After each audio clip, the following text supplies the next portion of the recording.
اب وہ اس قرآن پاک کی میں سمجھتا ہوں، بلکہ میں کیا سمجھتا ہوں، امام کائنات صلی اللہ علیہ وسلم نے فرمایا، صحیح مسلم کی حدیث ہے کہ آیت العظم من القرآن ہے یہ آیت الکرسی، قرآن کی سب سے زیادہ عظمت والی آیت۔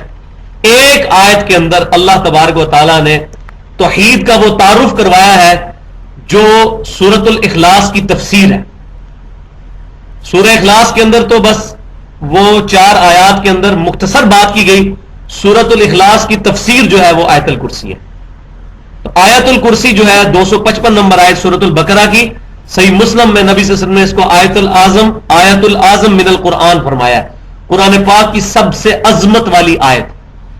تو اس سے یہ بھی پتا چل گیا کہ عظیم کا مطلب ہوتا ہے، اعظم کا مطلب ہوتا ہے عظمت والا، بڑا گروہ نہیں۔ جس طرح وہ ایک حدیث پیش کرتے ہیں سنن ابن ماجہ سے کہ سواد اعظم کو پکڑ لو، سب سے بڑی جو جماعت ہے اس کو پکڑ لو، تو بریلوی پاکستان میں کہتے ہیں ہم سب سے زیادہ ہیں، ہم حق پر ہیں، کیونکہ نبی صلی اللہ علیہ وسلم نے فرمایا کہ سواد اعظم کو پکڑ لو، سب سے زیادہ ہم ہیں۔ دیوبندی بنگلہ دیش میں زیادہ ہیں، وہاں وہ کہتے ہیں سواد اعظم کا مطلب ہے دیوبندی ہو جاؤ۔ اہل حدیث سعودی عرب میں زیادہ ہے، وہ کہتے ہیں سواد اعظم کا مطلب یہ ہے کہ اہل حدیث ہو جاؤ، اور یہ مطلب نہیں بھائی سواد اعظم کا۔ سواد اعظم کا مطلب ہے عظمت والا گروہ۔ وہ اس زمانے میں صحابہ کرام علیہم رضوان تھے، اور قیامت تک ایک گروہ جو قرآن سنت اجماع کو حجت مانتا ہے اور ضرورت پڑنے پر اجتہاد کا قائل ہے، وہ اہل سنت میں یا وہ اعظم گروہ ہے، تعداد چاہے اس کی تھوڑی ہو۔ آج بھی دنیا میں 2.25 ارب کرسچن ہیں، تعداد تو ان کی زیادہ ہے۔ تو مسلمانوں کے اندر بھی تعداد پہ نہیں ڈیپینڈ کر رہا، بلکہ اتھینٹسٹی کے اوپر ڈیپینڈ کر رہا ہے۔ ورنہ قرآن پاک کی سب سے لمبی جو آیت ہے وہ سورۃ البقرہ میں آگے چل کر آئے گی۔ تو اگر تعداد کا مطلب بڑا ہونا ہوتا اس کی لینتھ کا، تو پھر آیت الکرسی تو اعظم نہ ہوتی، پھر تو وہ ہوتی۔ اسی طریقے سے صحیح بخاری میں آتا ہے سورۃ العظم قرآن پاک کے اندر سورہ فاتحہ ہے۔ تو اگر تعداد کی بات ہوتی تو سورہ بقرہ سب سے بڑی ہے، اس کو سورۃ العظم ہونا چاہیے تھا، لیکن نبی صلی اللہ علیہ وسلم نے سورہ فاتحہ کو فرمایا۔ اس کا مطلب ہے عظمت والی سورت سب سے زیادہ سورہ فاتحہ ہے، یا اس کے بعد پھر سورہ اخلاص ہے۔ آپ کو شیطان جو ہے وہ نیند دلا رہا ہے، جو دیکھے نا اس کے دائیں بائیں کو سویا ہوا ہے اس کو پکڑے۔ اب آپ ایک دوسرے پہ نظر بھی رکھنی ساتھ ساتھ، کیونکہ شیطان نہیں چاہے گا کہ ہمیں آیت الکرسی سمجھ آ جائے گی کیا ہے، کیونکہ ورنہ تو عید سمجھ آ جائے گی، کائنات بنی تو عید کے لیے ہے، تو عید تو اس نے سمجھنے نہیں دینی ہمیں۔ تو آج شیطان جو ہے وہ پورا زور لگائے گا کہ یہ آیت الکرسی سمجھنا ہے۔ تو یہ آیت العظم قرآن پاک کی سورۃ البقرہ کی آیت نمبر 255 آیت الکرسی ہے۔ صحیح بخاری کے اندر ایک حدیث موجود ہے کتاب الوکالہ چیپٹر میں، امام کائنات صلی اللہ علیہ وسلم نے ارشاد فرمایا، سیدنا ابو ہریرہ رضی اللہ تعالیٰ عنہ کہتے ہیں آپ صلی اللہ علیہ وسلم نے اس بات کی تصدیق فرمائی کہ جو شخص رات کو آیت الکرسی پڑھ کر سوتا ہے، اللہ تعالیٰ اس کی حفاظت کے لیے ایک فرشتہ اس پر مقرر کر دیتا ہے، اور صبح ہونے تک اللہ تعالیٰ اس کو شیطان سے محفوظ رکھتا ہے، شیطان اس کے قریب نہیں آتا۔ یہ آیت الکرسی کی فضیلت ہے۔ تو ہمیں رات کو سوتے وقت اور صبح بھی، صبح شام کے اذکار میں یہ آیت الکرسی شامل ہے۔ اور تیسری فضیلت سنن نسائی الکبریٰ کے اندر موجود ہے صحیح سند کے ساتھ کہ امام کائنات صلی اللہ علیہ وسلم نے ارشاد فرمایا، جو کوئی شخص فرض نماز کے فوراً بعد آیت الکرسی پڑھ لے گا، اس کے اور جنت کے درمیان صرف موت ہے، یعنی وہ بندہ مرتے ہی جنت میں داخل ہوگا جو اپنی عادت بنائے گا فرض نماز کے بعد آیت الکرسی پڑھنے کی۔ ایک ضعیف روایت ہے، لیکن ضعیف روایت اس کے سپورٹ میں لے کے آ رہا ہوں سنن بہیقی کے اندر، اس میں سیدنا علی رضی اللہ تعالیٰ سے یہ روایت ہے کہ کسی سے گفتگو کرنے سے پہلے آیت الکرسی پڑھنی ہے۔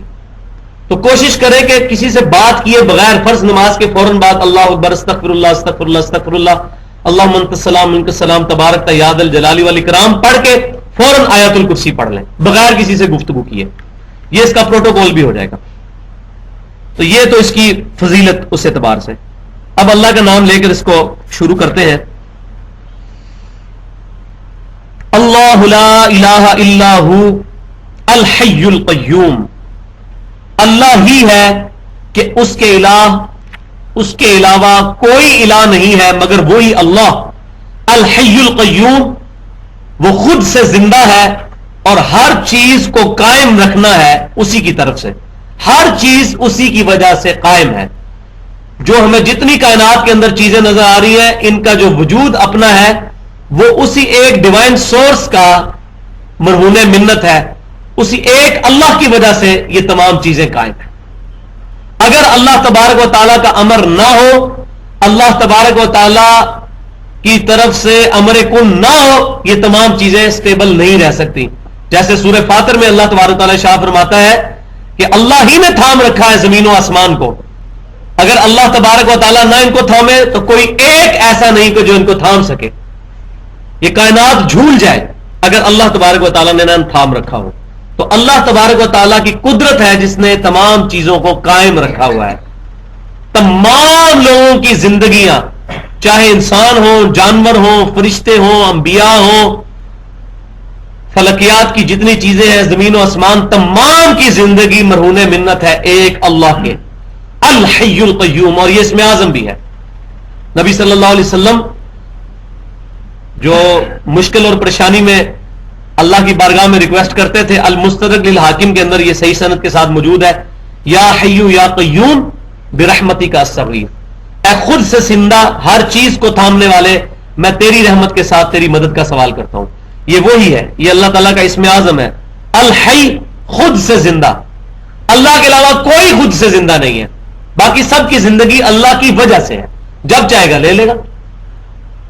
القیوم, جو سب کو زندہ رکھنے والا ہے, خود زندہ اور سب کو زندہ اور قائم رکھنے والا.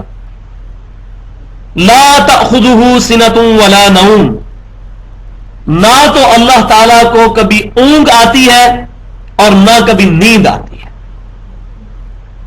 ہم لوگ جاگ بھی رہے ہوں, جس طرح ابھی کئی لوگ اونگ بھی رہے ہیں ساتھ ساتھ, ان سے پوچھے ہوئے کہ ہم جاگ رہے ہیں, لیکن اونگ تو آ رہی ہے, غافل تو ہے. اللہ تبارک و تعالیٰ کو اونگ بھی نہیں آتی. نیند آنا تو بڑی دور کی بات ہے, اونگ بھی نہیں آتی اور نہ اس کو نیند آتی ہے. کیونکہ اگر یہ معاملہ ہو جائے, اللہ تبارک و تعالیٰ نعوذ باللہ اگر کائنات سے غافل ہو جائے تو یہ سارا سسٹم کولیپس کر جائے گا. یہ سارا ڈیپینڈنٹ ہی اللہ تعالیٰ کے اوپر ہے. تو اللہ تبارک و تعالیٰ اس سے غافل نہیں ہے. لہو ما فی السماوات و ما فی الارض, اسی کے لیے ہے, اسی کا ہے جو کچھ آسمانوں میں ہے اور جو کچھ زمین کے اندر. تو یہ قرآن کا اسلوب ہے, جب بھی یہ بات آئے گی نا فی السماوات و ما فی الارض, اس سے مراد پوری کائنات ہوگی, کیونکہ سارے آسمان اور زمین اور جو کچھ ان کے درمیان یہ سب اللہ تبارک و تعالیٰ کا ہے, اسی کی ملکیت ہے. زمین کا خصوصیت سے اس لیے ذکر ہے کہ زمین اللہ تبارک و تعالیٰ کی قدرت کا شاہکار ہے. اس طرح کا کوئی پلانٹ ابھی تک دریافت نہیں ہوا کہ جہاں پر اس طرح کی زندگی موجود ہو. ویسے تو زمین سے بہت بڑے بڑے سیارے اور ستارے موجود ہیں, لیکن قرآن میں زمین پر اس لیے زور ہے کہ یہ اللہ تعالیٰ کی قدرت کا شاہکار ہے. صرف 20 لاکھ مخلوقات تو دریافت ہو چکی ہوئی ہیں, 20 لاکھ مخلوقات اس زمین کے اوپر دریافت ہو چکی ہیں.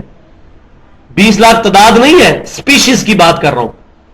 مثلا گھوڑا ایک مخلوق, گدھا دوسری مخلوق, کوا تیسری مخلوق, چیل چوتھی مخلوق. اس طریقے سے اگر گننا شروع کریں تو جانور اور پودے اور یہ چرند پرند اور حشرات ملا کر 20 لاکھ مخلوقات بنتی ہیں جو زمین پہ دریافت ہو چکی ہیں.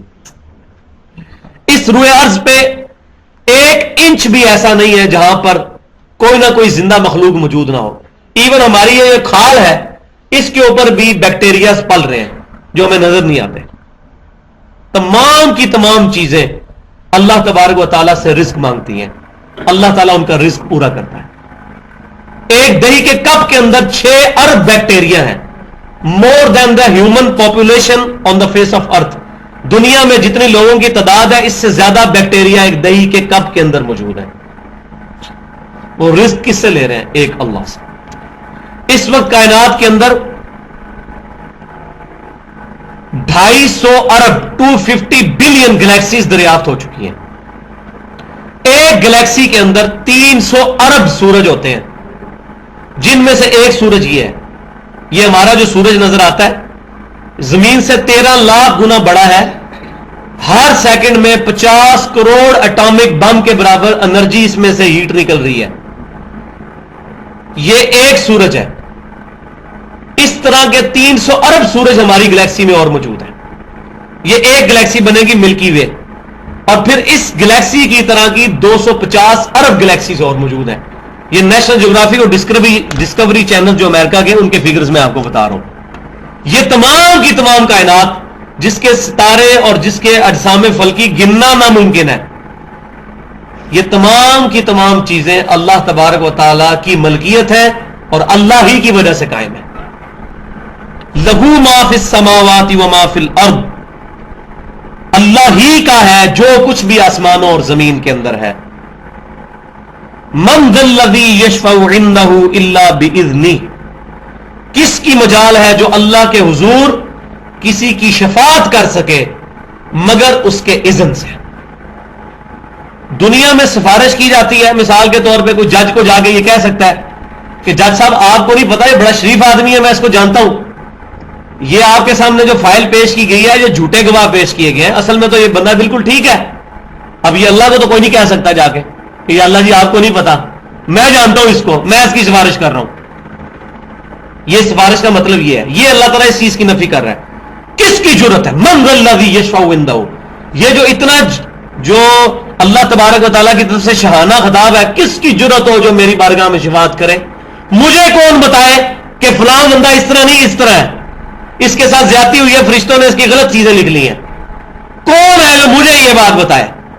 الا باذنی، ہاں میرے اذن سے کوئی بات کرے، میں جس کو اجازت دوں کہ فلاں کی شفاعت کرے وہ علیحدہ معاملہ ہے، ورنہ مجھے فیکٹ آف فائلز کون بتا سکتا ہے؟ یہ سارے فیکٹس، کسی کی بھی فائل جو کھلے گی اس کی جرم کی داستان وہ تو میں جانتا ہوں. الا باذنی، یہ واحد مقام ہے جہاں سورۃ البقرہ میں اللہ تعالیٰ نے پہلے تو ڈینائی کیا کہ کوئی شفاعت نہیں کر سکتا، لیکن ساتھ فرمایا الا باذنہ، مگر اس کے اذن کے ساتھ. اب اذن کس کو دیا ہے اللہ تبارک و تعالیٰ نے؟ شفاعت کا. ایک اذن تو وہ ہے جو شفاعت کبریٰ ہے، جو امام کائنات سید الاولین والآخرین شفیع المذنبین رحمت للعالمین سیدنا و مولانا محمد رسول اللہ صلی اللہ علیہ وآلہ وسلم کو اللہ تبارک و تعالیٰ نے مقام محمود پر فائز فرمایا ہے. صحیح بخاری اور صحیح مسلم کی متفق علیہ حدیث ہے.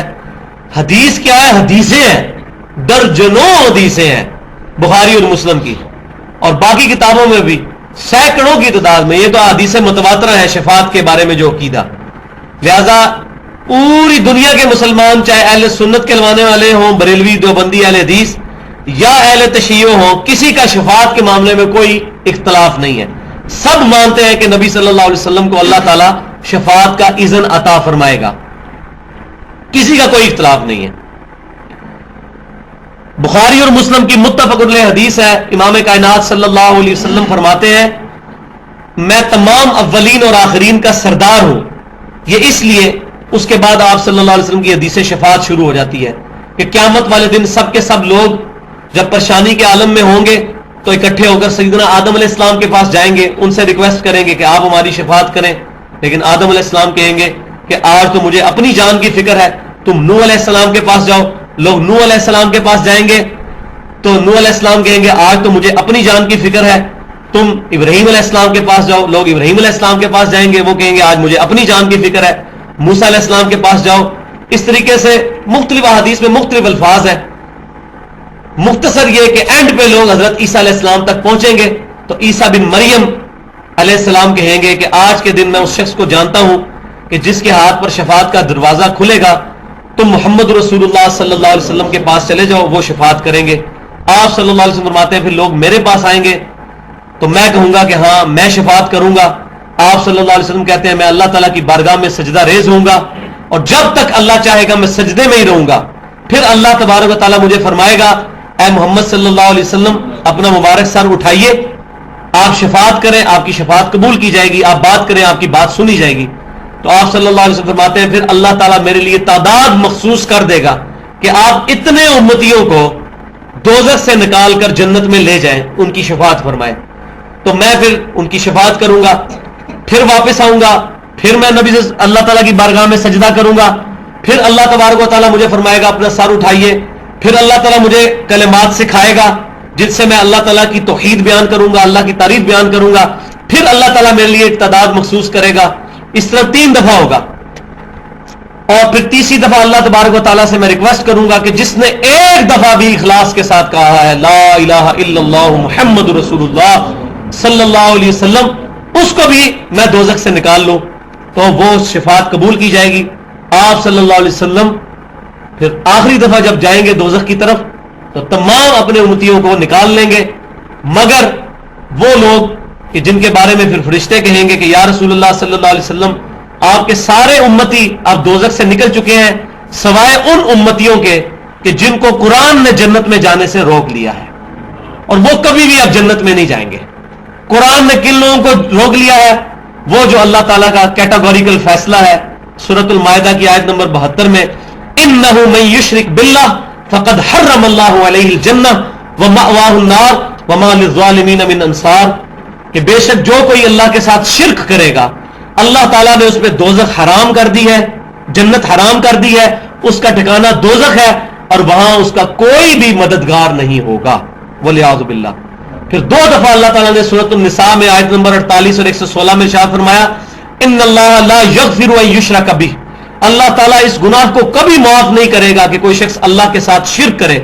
ویغفر ما دون ذلک لمن یشاء، اس کے علاوہ جس کا گناہ چاہے گا معاف کر دے گا. ومن یشرک باللہ فقد ضل ضلالا بعیدا، اور جو کوئی بھی اللہ کے ساتھ شرک کرے گا وہ گمراہی میں دور جا پڑا. تو شرک کرنے والے کی مغفرت نہیں ہوگی، شرک کرنے والے کی شفاعت بھی نہیں ہوگی. نبی صلی اللہ علیہ وسلم جب یہ سنیں گے کہ قرآن نے روک رکھا ہے تو آپ صلی اللہ علیہ وسلم اس کی شفاعت نہیں کریں گے، اگرچہ وہ آپ صلی اللہ علیہ وسلم کے امتی ہوں گے لیکن ان کی شفاعت نہیں ہوگی.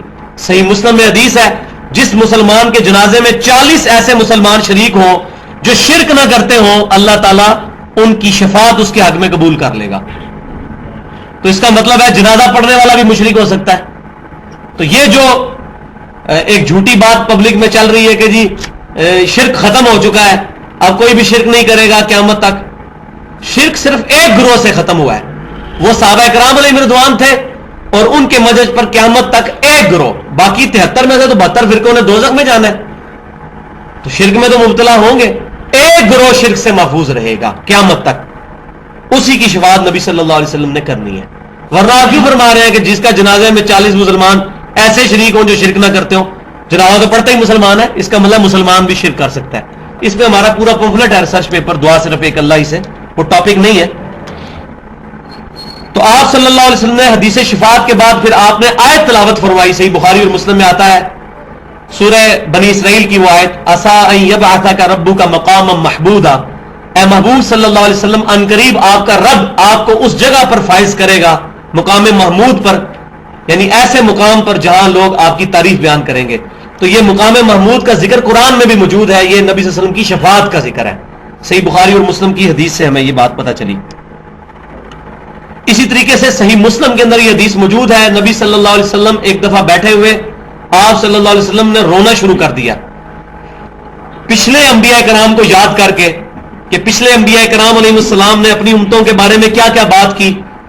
یا قیامت والے دن عیسیٰ علیہ السلام کہیں گے اللہ یہ میرے امتی تیرے بندے ہیں، چاہے ان کو عذاب دے چاہے ان کو چھوڑ دے، یعنی وہ لانے برات کریں گے.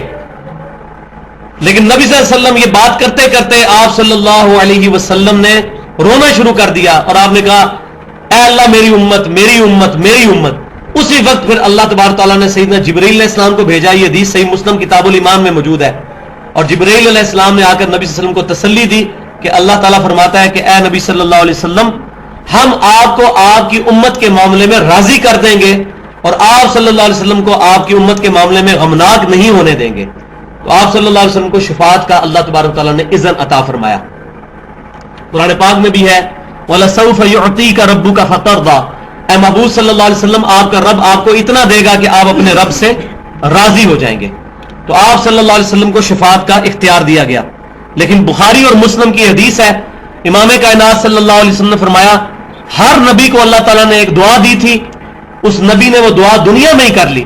میں نے ایک وہ مقبول دعا اپنی امت کے لیے سنبھال کر رکھی ہے، میں اس دعا کے ذریعے اپنی امت کی شفاعت کروں گا قیامت والے دن، اور میری شفاعت سے میرے ہر امتی کو فائدہ پہنچے گا سوائے اس شخص کے کہ جس نے اللہ کے ساتھ کسی قسم کا شرک کیا ہوگا. مشرک کو نبی صلی اللہ علیہ وسلم کی شفاعت کوئی نہیں ملنی، چاہے وہ نعرہ لگاتا رہے غلامی رسول میں موت بھی قبول ہے۔ اگر وہ نبی صلی اللہ علیہ وسلم کا گستاخ ہے، نبی صلی اللہ علیہ وسلم کی تعلیمات کے برخلاف وہ اللہ تعالیٰ کی ذات و صفات میں شرک کر رہا ہے، اس کے لیے کوئی شفاعت نہیں ہے۔ اسی طریقے سے ایک بہت زبردست حدیث جامعہ ترمذی میں موجود ہے، سیدنا انس بن مالک رضی اللہ تعالیٰ عنہ کہتے ہیں یا رسول اللہ صلی اللہ علیہ وسلم میں آپ کی شفاعت کا طلبگار ہوں، تو قیامت والے دن میں آپ کو کہاں پر تلاش کروں؟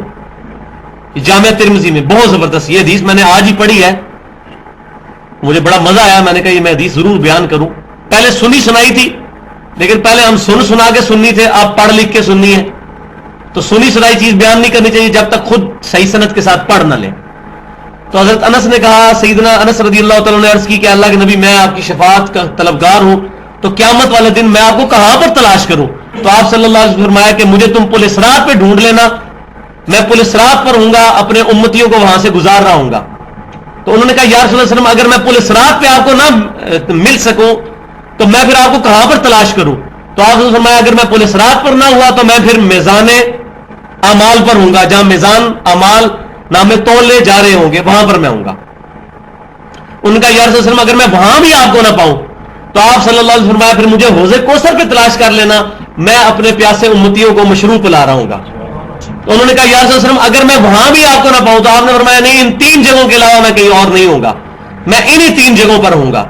تو آپ صلی اللہ علیہ وسلم کی شفاعت کے حقدار جو لوگ بنیں گے وہ لوگ ہوں گے جنہوں نے قرآن سنت اجماع کو حجت مانا ہوگا، ورنہ میں نے بخاری اور مسلم کی حدیث کئی دفعہ بتائی کہ آپ صلی اللہ علیہ وسلم آتے ہیں قیامت والے دن میرے حوض کوثر پہ کچھ میرے امتی لائے جائیں گے، میں ان کو جب پانی پلانے لگوں گا، وہ مشروب پلانے لگوں گا، ان کے اور میرے درمیان دیوار کھڑی کر دی جائے گی اور مجھے کہا جائے گا کہ اے اللہ کے نبی آپ کو نہیں پتا آپ کی وفات کے بعد انہوں نے دین میں بدعتیں جاری کر دی تھی اور دین سے الٹے قدم پھر گئے تھے، ہوں گے آپ کے امتی کیونکہ ان کے عزائے وضو چمک رہے ہوں گے، آپ پہچان لیں گے یہ میرے امتی ہیں، لیکن نبی صلی اللہ علیہ وسلم کو کہا جائے گا انہوں نے دین میں بدعتیں داخل کر دی تھی، یہ دین سے الٹے قدم پھر گئے تھے۔ آپ صلی اللہ علیہ وسلم اس وقت فرمائیں گے سحقا سحقا لمن غیر بعدی، دوسری روایت میں آتا ہے سحقا سحقا لمن بدل بعدی، ان پر پھٹکار ہو، ان کو مجھ سے دور کر دو جنہوں نے میری وفات کے بعد میرے دین کو بدل دیا۔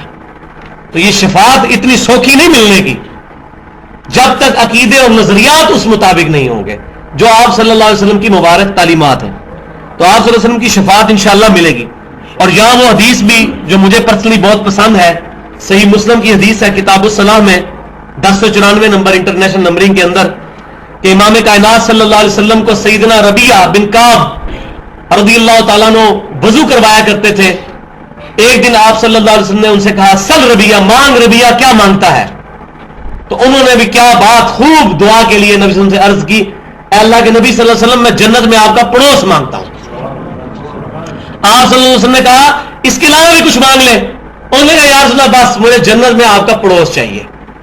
ہماری طرح کو ہوتا دنیا دار تو اور چیزیں بھی مانگتا، لیکن نبی صلی اللہ علیہ وسلم سے انہوں نے کہا کہ آپ بس اس کے لیے میرے لیے دعا فرما دیں۔ تو آپ صلی اللہ علیہ وسلم نے فرمایا کہ پھر تو کثرت سجود کے ساتھ میری مدد کر، یعنی یہ نہیں ہے کہ بغیر کیے ہوئے کچھ مل جائے گا، یعنی نمازوں میں پابندی رکھ، کثرت سجود کے ساتھ میری مدد کر، یعنی تیری اللہ کی بارگاہ میں تو میں سفارش کر دوں گا، لیکن نیک امال بھی اپنے کرتوت بھی ایسے کر کہ اس کی وجہ سے تو وہاں تک پہنچ جائے، تو کثرت سجود کے ساتھ میری مدد کر۔ تو اس سے یہ پتا چلا کہ صحابہ کرام علیہم رضوان جنت کے مشتاق تھے، لہذا جو چند صوفیاء کا یہ غلط کنسپٹ ہے، سب صوفیاء کا تو نہیں میں کہتا لیکن چند صوفیاء کا، وہ کہتے ہیں کہ سانو جنت نہیں چاہیے، اسی تے اللہ سے عبادت کرنے سانو دوزخ دا کوئی ڈر نہیں، تو یہ عقیدہ صراحتاً باطل قرآن اور سنت کے خلاف ہے۔ اور ادھر ہی وہ واقعہ جو بڑا مشہور ہے تذکرۃ الاولیاء کتاب کے اندر، شیخ فرید الدین عطار نے 800 سال پہلے ایک کتاب لکھی ہے جس میں انتہائی خطرناک یہ واقعہ لکھا ہوا ہے کہ رابعہ بصریہ کے بارے میں، پتہ نہیں اس بیچاری نے یہ کہا بھی ہے کہ نہیں، وہ تو فوت ہو چکی ہیں اللہ کی بارگاہ میں، ہم ان کو تو کچھ برا نہیں کہتے، لیکن ان کی باتیں جو کتاب میں موجود ہیں ہم وہ تو بیان کریں گے، لوگوں کو بتائیں گے غلطی کیا ہے۔ اللہ تعالیٰ بھی عیسائیوں کی غلطیاں بتاتا ہے، مشرکین مکہ کی غلطیاں بتاتا ہے، ہمیں بھی مسلمانوں کی جو غلطیاں پوائنٹ آؤٹ کرنی چاہیے بغیر کسی پر گالی گلوچ کیے ہوئے۔ غلطی بتائیں گے تو کوئی اصلاح کرے گا۔ ایک قادیانی کو یہ بتائیں گے نہیں ختم نبوت کا کیا مطلب ہے، جی جو جتنا لگے انہوں لگا رہنے دو، اس کو کیسے سمجھ آئے گی؟ تو رابعہ بصریہ نے ایک دن ایک ہاتھ میں پانی اٹھایا ہوا، ایک آدمی اس نے آگ اٹھائی ہوئی تو لوگوں نے پوچھا کہاں جا رہی ہے؟ اس نے کہا جی میں یہ پانی سے دوزخ کی آگ بجھانا چاہتی ہوں اور اس آگ سے میں جنت کو آگ لگانا چاہتی ہوں تاکہ لوگ جنت دوزخ کی وجہ سے نہیں اللہ کی وجہ سے اللہ کی عبادت کریں. استغفر اللہ واتوب الیہ والعیاذ باللہ تعالی. اب لوگ یہ پہلے ہم بھی واقعات آج سے 2-3 سال پہلے بیان کر کے بڑا جھومتے تھے ہاں جی کیا توحید ہے جی کھیت ہے مٹی توحید ہے یہ توحید ہے یہ تو گستاخی ہے. ایمان والے تو جنت میں نبی کا پڑوس مانگ رہے ہیں اور نبی صلی اللہ علیہ وسلم بھی یہ بھی نہیں کہہ رہے کہ جنت میں آگ لا. اور مزے کی بات ہے اس صحابی کا نام ہے ربیہ. تو میں کہتا ہوں میرا عقیدہ ربیہ کے ساتھ ہے رابعہ بصری کے ساتھ نہیں ہے. رابعہ اور ربیہ دونوں ایک جیسے ہی نام ہے. ہم ربیہ کے ساتھ ہیں رابعہ کے. ہم بھی دعا کرتے ہیں کہ اللہ تعالیٰ ہمیں جنت میں امام کائنات صلی اللہ علیہ وسلم کا پڑوس نصیب فرمائے. اور جنت میں سب سے بڑی دولت اللہ تعالیٰ کا دیدار ہے. وہ جنت میں جائے بغیر ہونا کوئی نہیں ہے. تو جو یہ کہہ رہے ہیں میں اللہ کے لیے عبادت کرتا ہوں تو اللہ جنت میں ہی دیدار کروائے گا. دوزخ میں اللہ کا دیدار کوئی نہیں ہونا. تو جنت میں جانا ضروری ہے اللہ کے دیدار کے لیے. لہذا جنت دوزخ کے بارے میں اس طرح کی گفتگو کرنا اور منہ سے اول فول بکنا یہ سخت جرم ہے. بکنا تو بڑا چھوٹا لفظ ہے. میں کہتا ہوں یہ کفر بولنا یہ کفریات ہے. جنت کی توہین کرنا جنت کی توہین اللہ کی توہین ہے نعوذ باللہ. کیونکہ اللہ کی رحمت کا جو مقام ہے وہ جنت ہے. میں نے شفاعت کے اوپر کافی ڈیٹیل کے ساتھ گفتگو کی الحمدللہ. یعلم ما بین ایدیہم وما خلفہم. اللہ تعالیٰ جانتا ہے جو ان سے پہلے ہو چکا اور جو ان کے بعد ہونے والا ہے. یعنی جس کی شفاعت آپ کر رہے ہو یا جو شفاعت کرنے والا ہے اس کے اپنے معاملات بھی اللہ تعالیٰ جانتا ہے جو پہلے کر رہا ہے جو بعد میں ہونے والا ہے. اللہ کو کون بتائے کہ یا اللہ اس کی شفاعت قبول کر لے میری طرف سے اس بیچارے نے یہ نہیں کیا. اللہ تو جانتا ہے جو کچھ آگے کیا جو کچھ پیچھے چھوڑ گیا ہے. ولا يحيطون بشيء من علمه الا بما شاء. اللہ تعالیٰ کے علم میں سے کوئی بھی کسی چیز کا احاطہ نہیں کر سکتا. اور خصوصاً فرشتوں کی طرف اشارہ ہے کہ وہ اللہ کے علم میں سے کسی چیز کا احاطہ نہیں کر سکتے مگر جو اللہ چاہتا ہے. جو اللہ تعالیٰ چاہے گا وہ احاطہ کروا دے گا. جیسا کہ اللہ تبارک و تعالیٰ نے حضرت آدم علیہ السلام کو چیزوں کے نام سکھا دیے فرشتوں کو نہیں سکھائے. آدم علیہ السلام نے بتا دیے فرشتے نہیں بتا سکے. اس طرح فرشتوں کو کئی چیزیں سکھا دی انبیاء کرام کو کئی سکھا دی. حضرت خضر علیہ السلام کو اللہ تعالیٰ نے وہ 3 چیزیں سکھا دی جو سورۃ الکہف میں آتی ہے. حضرت موسیٰ علیہ السلام کو نہیں پتا تھی.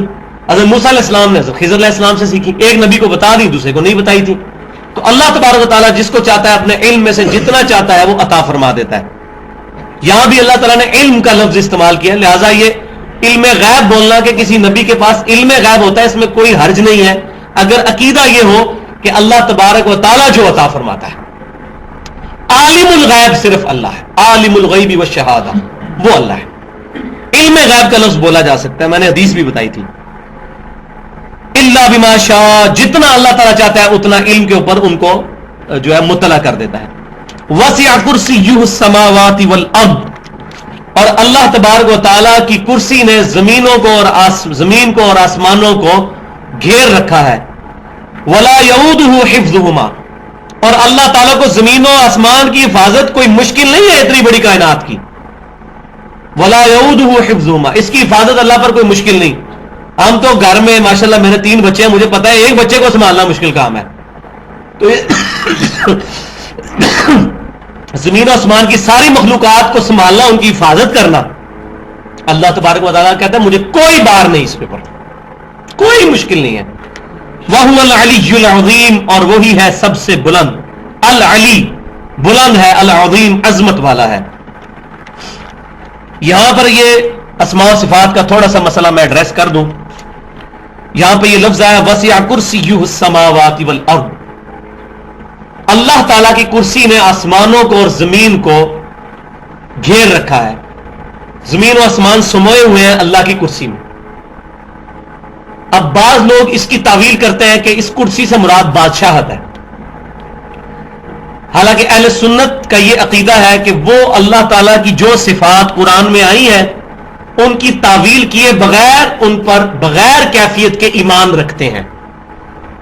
جبکہ اہل بدعت جو ہے جہمیہ ان کا یہ عقیدہ ہے کہ وہ اللہ تبارک و تعالیٰ کی صفات کی تعویل کرتے ہیں. مثال کے طور پر صحیح بخاری اور مسلم میں حدیث آتی ہے کہ اللہ تبارک و تعالیٰ نے حضرت آدم علیہ السلام کو اپنے ہاتھوں سے پیدا کیا. یہ کیٹاگوریکل مینشن ہے. اور اشارتاً قرآن میں بھی ہے کہ اللہ تعالیٰ نے شیطان سے کہا کہ تو اس کو سجدہ کیوں نہیں کرتا جس کو میں اپنے ہاتھوں سے میں نے بنایا. تو اب جو جہمی ہیں ان کا یہ عقیدہ ہے کہ اللہ تعالیٰ کے ہاتھ نہیں ہے, ہاتھ سے مراد قدرت ہے, جبکہ اہل سنت یہ کہتے ہیں کہ اللہ تعالیٰ کے ہاتھ ہیں لیکن اس طرح کے نہیں ہیں, اس کی شان کے لائق جیسے ہیں. ہاتھ ہم مانتے ہیں لیکن ان کی مثال نہیں دیتے. لیس کمثلہ شیء وہو السمیع البصیر, اللہ کی مثل کوئی شے نہیں ہے اور وہی سننے والا اور دیکھنے والا ہے. تو اہل سنت اور اہل بدعت کا یہ فرق ہے. اہل بدعت کا, جہمیہ کا, کہ وہ اللہ تعالیٰ کی صفات کی تعویل کرتے ہیں. اس میں دو حدیثیں بیان کر کے تو اس کو کنکلوڈ کرتا ہوں. ایک تو جامعہ ترمذی میں ابواب الزکات, کتاب الزکات چیپٹر میں ایک حدیث موجود ہے, اور یہ حدیث بخاری اور مسلم میں بھی ہے, لیکن ترمذی میں امام ترمذی نے اس پہ کامنٹس بھی کیے ہیں جو میں نے آپ کو سنانے ہیں. بخاری اور مسلم کی متفق علیہ حدیث ہے جو امام ترمذی بھی لے کر آئے ہیں کہ جب کوئی شخص اللہ کی راہ میں صدقہ کرتا ہے, اگرچہ ایک لقمہ ہی صدقہ کرے, اللہ تعالیٰ اپنا دایاں ہاتھ آگے بڑھا کر اس لقمے کو پکڑ لیتا ہے اور اس کی پرورش کرتا ہے جس طرح تم میں سے کوئی گھوڑے کی پرورش کرتا ہے, یہاں تک کہ وہ لقمہ اور پہاڑ کے برابر ہو جاتا ہے. یعنی اللہ تعالیٰ اس کے اخلاص کی وجہ سے وہ اور کے برابر, پہاڑ کے برابر اس کا وزن کر دیتا ہے, اس کو وہ اجر عطا فرماتا ہے. اس کے اوپر امام ترمذی پھر بحث کرتے ہوئے لکھتے ہیں کہ یہاں پر جو آیا کہ اللہ تعالیٰ دائیں ہاتھ سے پکڑتا ہے, تو قرآن اور حدیث میں جہاں بھی اللہ تعالیٰ کے ہاتھ, اللہ تعالیٰ کی پنڈلی, اللہ تعالیٰ کا چہرہ, اللہ تعالیٰ کی انگلیاں, اللہ تعالیٰ کی آنکھیں, یہ تمام چیزیں بخاری مسلم اور قرآن پاک میں موجود ہیں. ہم ان تمام چیزوں کو مانتے ہیں بغیر ان کی کوئی تمثیل یا مثال بیان کیے ہوئے. جبکہ جو جہمیہ ہے وہ ان کی تعویل کرتے ہیں, وہ کہتے ہیں ہاتھ سے مراد قدرت ہے, ٹھیک ہے, آنکھوں سے مراد قوت بصارت ہے, آنکھیں نہیں ہیں.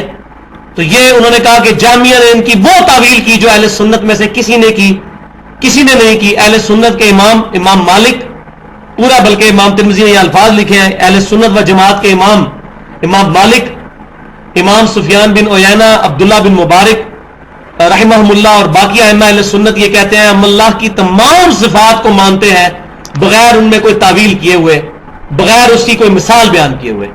اور اسی میں سے ایک عقیدہ یہ ہے کہ اللہ تعالیٰ اپنے عرش پر مستوی ہے جیسا کہ اس کی شان کے لائق ہے. ہم اس کی کوئی تعویل نہیں کرتے کہ اللہ تعالیٰ عرش پر مستوی نہیں, بلکہ اللہ نے غلبہ فرمایا عرش پہ, جیسا کہ المحند علی المفند کے اندر شیخ خلیل سہارنپوری نے 1906 کے اندر اپنے عقیدوں میں لکھا, علماء دیوبند کے 35 علماء کے اس پہ سائن ہے کہ ہم اللہ تعالیٰ کو جو عرش پہ مانتے ہیں تو اگرچہ, اچھا انہوں نے بھی یہ بات مانی ہے, اگرچہ سلف نے اس کی کوئی تعویل نہیں کی, لیکن ہم بعد والے علماء نے لوگوں کو سمجھانے کے لیے, تاکہ لوگوں کو یہ بات سمجھ آئے, لوگوں کو سمجھانے کی کیا ضرورت ہے. اللہ تعالیٰ تو سورہ آل عمران کی 7 نمبر آیت میں فرما رہا ہے کہ متشابہات کے پیچھے وہ لوگ رکھتے ہیں جن کے دلوں میں کجی اور ٹیڑھ پن ہوتا ہے. تو یہ تو متشابہات ہیں, ان کے پیچھے لگنے کی کیا ضرورت ہے. کہتے ہیں بعد کے لوگوں نے پھر اس کی تفسیر بیان کی کہ اللہ تعالیٰ نے حضرت آدم علیہ السلام کو اپنے ہاتھوں سے نہیں بنایا بلکہ قدرت سے بنایا. اللہ تعالیٰ عرش پہ مستوی نہیں ہوا, بلکہ اس سے مراد ہے اللہ تعالیٰ نے عرش پر قبضہ فرمایا. تو اس طریقے سے تعویل کرنا یہ اہل سنت کا عقیدہ نہیں ہے. امام بخاری رحمۃ اللہ علیہ تقریباً 200 حدیثیں لے کے آئے اپنے آخری چیپٹر میں کتاب التوحید میں, اس کا نام بھی ہے کتاب التوحید, رد جہمیہ کے اوپر کہ جہمیوں کے عقیدے کیا ہیں اور اہل سنت کے عقیدے. تو اہل سنت اللہ تعالیٰ کو عرش پر مستوی مانتے ہیں اپنی شان کے لائق, اور اس کی کوئی تعویل بیان نہیں کرتے کہ جی عرش پہ ہونے سے مراد جو ہے وہ غلبہ ہے, نعوذ باللہ من ذالک. اسی طریقے سے جامعہ ترمذی میں ایک اور حدیث بھی موجود ہے, سورۃ الحدید کی تفسیر کتاب التفسیر چیپٹر میں, هو الاول والآخر والظاہر والباطن. اس آیت کی تفسیر میں ایک ضعیف روایت امام ترمذی لے کے آئے ہیں. انہوں نے کہہ بھی دیا روایت ضعیف ہے, لیکن اس کے آگے انہوں نے گفتگو کی ہے. اس ضعیف روایت میں یہ ہے کہ تم جہاں کہیں بھی زمین میں رسی پھینکو گے وہ اللہ تعالیٰ تک ہی پہنچے گی. تو اس کی انہوں نے تفسیر بیان کی کہ اس سے مراد یہ ہے کہ زمین و آسمان میں جہاں بھی کوئی شخص چلا جائے اللہ تعالیٰ کی علم, قدرت اور اللہ تبارک و تعالیٰ کی سمع اور بصارت, اللہ کی صفات سے باہر نہیں نکل سکتا. البتہ اللہ تبارک و تعالیٰ اپنے عرش پر مستوی ہے جیسا کہ اس کی شان کے لائق ہے. تو اللہ تعالیٰ اپنے عرش پہ ہوتے ہوئے بھی اپنی مخلوق سے غافل نہیں ہے. اللہ تبارک و تعالیٰ اپنے عرش پر مستوی ہوتے ہوئے بھی زمین پہ چلنے والی ایک چیونٹی کے پاؤں سے جو آواز نکلتی ہے جو ہم نہیں سن سکتے اس کو بھی سننے پر قادر ہے. اللہ تبارک و تعالیٰ اپنے عرش پر مستوی ہوتے ہوئے بھی ہماری رگے جاں سے بھی زیادہ ہمارے قریب ہے. اللہ تبارک و تعالیٰ اپنے عرش کا پابند بھی نہیں ہے. ہر رات بخاری اور مسلم کی متفق علیہ حدیث ہے تہائی رات کے بعد اللہ تعالیٰ آسمان دنیا پہ نزول فرماتا ہے اور فرماتا ہے کوئی بخشش مانگنے والا میں اسے بخش دوں, ہے کوئی مجھ سے رزق مانگنے والا میں اس کو رزق عطا فرماؤں. اور یہ طلوع فجر تک اللہ تعالیٰ کی طرف سے آواز آتی رہتی ہے اور اس کی شان کے لائق ہمارا عقیدہ ہے کہ اللہ تعالیٰ نزول فرماتا ہے اور قیامت والے دن اللہ تعالیٰ اس دنیا پر بھی نزول فرمائے گا. وَجَاءَ رَبُّكَ وَالْمَلَكُ صَفًّا صَفًّا, قیامت والے دن فرشتے بھی اور اللہ تعالیٰ بھی قطار در قطار اس دنیا پر نزول فرمائیں گے. تو ان تمام عقیدوں پر ہم ایمان لاتے ہیں لیکن ان کی تعویل نہیں بیان کرتے. یہی اہل سنت کا اور جہمیہ کا اہل بدعت کا فرق ہے. اللہ تعالیٰ سے دعا ہے کہ قرآن و سنت کی تعلیمات پر صحیح معنوں میں عمل کر کے دوسرے بھائیوں تک پہنچانے کی توفیق عطا فرمائے. محفل سے اٹھنے کی دعا پڑھیں. سبحانک اللہم و بحمدک اشہد ان لا الہ الا انت استغفرک و اتوب الیک وما علینا الا البلاغ المبین.